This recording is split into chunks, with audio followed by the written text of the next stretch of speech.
आज का जो पेपर हुआ है 24 मई 2026, आज का दिन जो यूपीएससी का पेपर हुआ है उसमें क्वेश्चन का जो लेवल है I think moderate to difficult की तरफ है, डिफ़िकल्ट है। क्योंकि मैं ये नहीं बोलूँगा कि easy to moderate, but moderate to difficult है। क्योंकि क्वेश्चन का जो पैटर्न है वो भी चेंजेस है। यूपीएससी ने फिर से पैटर्न चेंज किया है इस बार। 23 में भी पैटर्न चेंज था। 23 में भी टोटल जो पेज होता था वो 22 पेजेस का क्वेश्चन आते थे, लेकिन इस बार जो एग्ज़ाम हुआ है वो 26 पेज का है।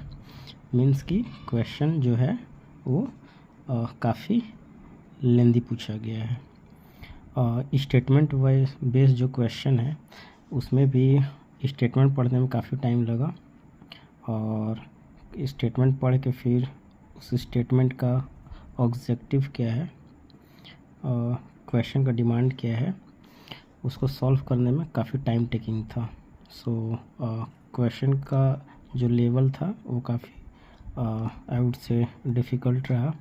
बहुत सारे कोचिंग वाले भी उनको भी काफ़ी डिफ़िकल्टीज़ का सामना करना पड़ रहा है क्वेश्चन को सॉल्व करने में। सो इस बार फिर से यूपीएससी ने सारे कोचिंग वाले को साइड कर दिया है।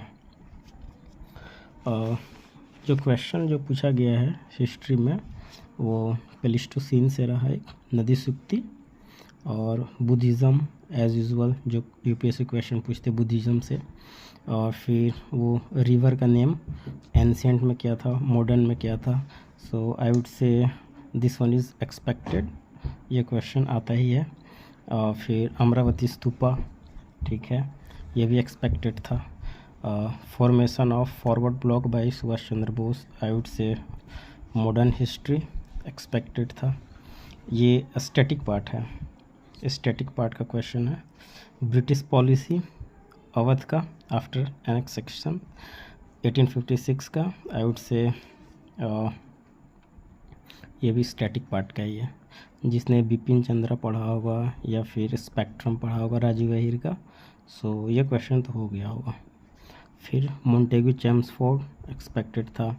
फिर क्षेत्रपत्नी, ये मिस्ट्रीज ऑफ फील्ड, ये जो क्वेश्चन है इसमें जो चैट जीपीटी है, जैसे गूगल जेमिनी हो गया, अलग अलग इसका जो जितने भी एआई हैं उनका जो आंसर है वो भी अलग अलग है।